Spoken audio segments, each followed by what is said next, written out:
A imagem estereotipada e o mito do gangster americano estão intimamente associados ao crime organizado durante a Era da Lei Seca, nas décadas de 1920 e 1930. Mas a história do crime organizado é muito mais antiga do que a própria América. Na época medieval, as florestas de Nottinghamshire eram infestadas por muitas famílias fora da lei que dominavam a região e zombavam das autoridades locais.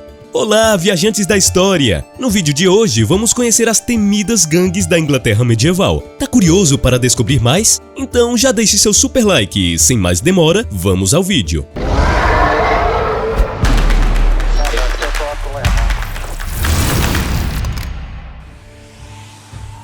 A Idade de Ouro para os gangsters medievais.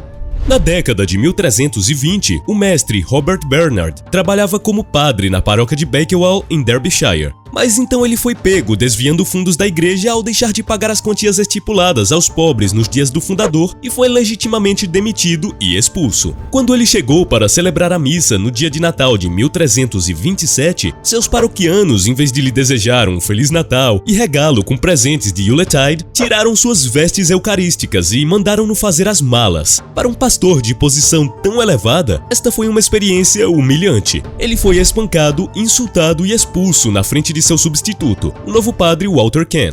Demitir Robert Bernard era uma coisa, mas fazer disso um show foi um grande erro. Bernard estava ligado a um dos hooligans mais ínfames do país, e ele só precisava pedir. No dia seguinte, o novo padre Walter Ken foi encontrado espancado, com ossos e mandíbula quebrados, suas vestes rasgadas e 10 shillings faltando nos fundos da igreja. Este foi talvez o primeiro crime registrado da gangue Cotterell. Os Cotterells eram uma organização familiar notória que aterrorizou o Peak District no início do século XIV. E eles não estavam sozinhos. Este período está repleto de registros de referências a gangues criminosas em grande escala, que se envolveram em roubos, pilhagens, sequestros e assassinatos, entre outros crimes na Inglaterra contemporânea. O século XIV foi uma época de bonança para gangues fora da lei na Inglaterra. Peste, fome e despovoamento levaram a uma agitação social generalizada. A revolta camponesa e a ascensão dos protestantes lollardos foram um sinal do fracasso da administração e do clero. Obviamente, esses tempos de desespero produziram homens desesperados e a família Fauville estava entre as gangues mais implacáveis e ousadas do século XIV. Com a falta de uma polícia adequada para disciplinar ou implementar a lei, as gangues prosperaram e controlaram toda a extensão desses condados. Assim como as máfias, as tríades e os cartéis, essas gangues dos tempos medievais eram organizadas em famílias unidas, que não pareciam diferentes das famílias normais. Maridos, esposas, irmãos e irmãs, todos trabalhando juntos na gangue e cuidando de várias tarefas. O que é interessante aqui é que, ao contrário da suposição popular e dos cenários que levaram ao surgimento das gangues, as gangues do século XIV nem sempre foram a classe oprimida como Adão, o leproso ou nobres exilados. Na verdade, eles eram exatamente o oposto, principalmente pequenas famílias de proprietários de terras com laços com a igreja. Como vimos no caso do padre Bernard, o clero e as igrejas eram frequentemente apresentados nas façanhas dessas gangues. Afinal, estávamos na Idade Média e o clero estava metido em todos os cantos. A conexão com o clero. Em 1340, quando uma multidão invadiu a igreja em Taith, Rutland, e executou o padre, isso não foi roubo ou extermínio, mas justiça emitida pela coroa. Como o padre foi considerado culpado de ser um membro da gangue Fauville, e a multidão que o arrastou até o seu fim era um pelotão formado por policiais liderados pelo juiz de paz local. A gangue Fauville estava ativa em Leicestershire, aproximadamente no mesmo período em que os Cotterells aterrorizavam Nottinghamshire, e eram um dos proprietários de terras mais proeminentes do condado. Uma família de 7 irmãos, o Fauvilles, viu 6 de seus parentes presos e punidos em algum grau por seus crimes, exceto o mais velho, John, que nunca foi cobrado por quaisquer crimes cometidos por sua família. A relação entre o clero e os Fauvilles não para no sacerdote de Taith, Rutland, como o terceiro irmão Fauville mais velho, Richard, também era um clérigo. Além disso, a família Fauville estava ansiosa para trabalhar pelo dinheiro de qualquer pessoa, apesar de ter sua própria riqueza. Em 1331, seus serviços foram contratados por um cônego do priorado de Sandringham e pelo cônego da abadia de Haverholme. Esses dois clérigos, que antes protegiam os Fauvilles da lei, pagaram-lhe para destruir um moinho de água pertencente a um rival. Com certeza, o moinho logo se tornou uma ruína fumegante. Os serviços dos Fauvilles não se limitavam à sabotagem. Em 1326, eles atacaram e eliminaram Sir Roger Belair, com a ajuda de 2 proprietários de terras locais. O crime chocou os contemporâneos porque causa da posição de Belair. Ele era um barão do tesouro e possuía 9 feudos. Os Falvilles não compareceram ao julgamento, em vez disso, desapareceram na selva ou talvez fugiram para o país de Gales ou a França e foram prontamente declarados fora da lei. Evidentemente, seu novo status não os deteve, pois dentro de alguns anos, petições estavam sendo enviadas ao xerife de Nottingham reclamando que os irmãos Falville foram vistos novamente várias vezes. Os irmãos eram chefes de uma gangue que cercava e roubava muitos viajantes. Em alguns casos, eles estavam matando os viajantes. No período de 3 anos entre 1327 e 1330, Eustace, o segundo mais velho dos irmãos Falville e o futuro líder da gangue, foi diretamente acusado ou mencionado em conexão com 3 roubos, 4 eliminações e por ferir uma mulher. Se escondendo onde todos podiam vê-los.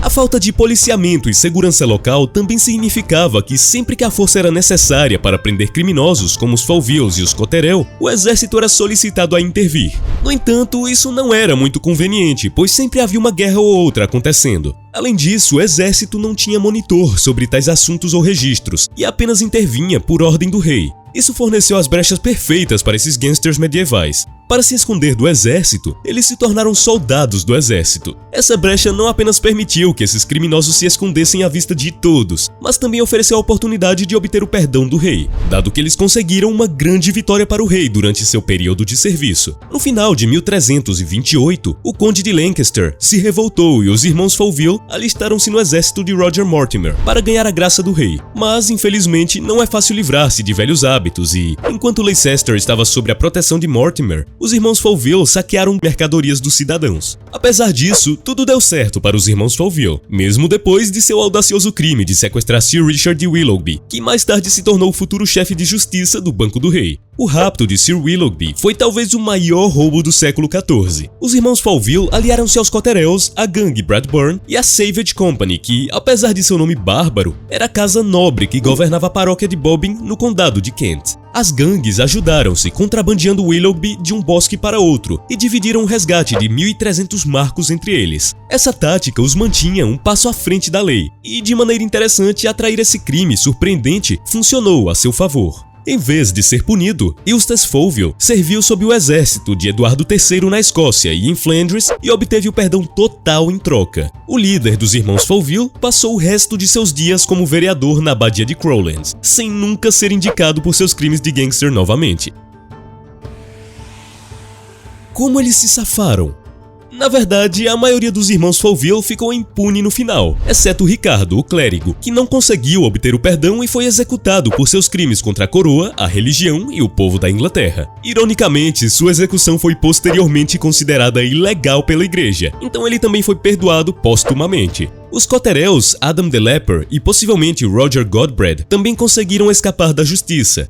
James Cotterell, o chefe da família Cotterell, ironicamente foi empregado na aplicação da lei em 1336, como oficial de prisão de Leicestershire. Nicholas Cotterell tornou-se o meirinho da rainha Filipa para o Pico Alto e lideraria um exército de arqueiros para a Escócia. Mas como esses inimigos públicos tornaram-se defensores das mesmas leis que violaram continuamente? Parte da resposta é que os juízes da paz e outros policiais eram altamente dependentes das informações locais e da assistência em suas operações, dado que essas gangues não eram apenas camponeses marginalizados e explorados, mas casas nobres com muito apoio político, não é surpreendente que muitas pessoas não ousassem denunciá-las por medo de retaliação.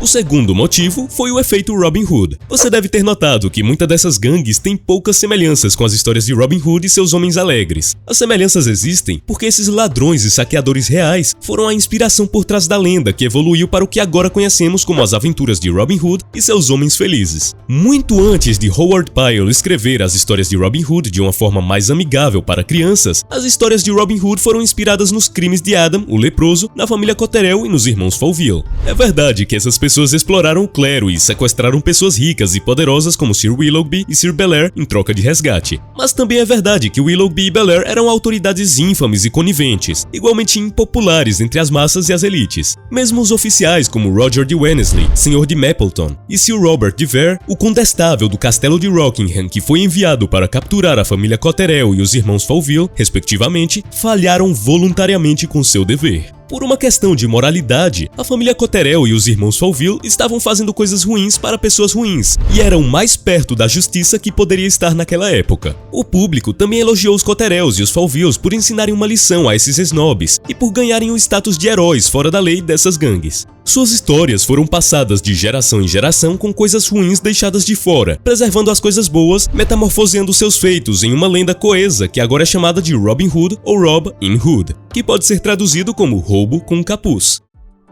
Você já tinha ouvido falar da história das primeiras gangues a existir? Qual dos fatos mais te surpreendeu? Deixe nos comentários. E não saia desse vídeo sem deixar seu super like, ajuda muito o canal. Um forte abraço e nos vemos no próximo vídeo. Tchau!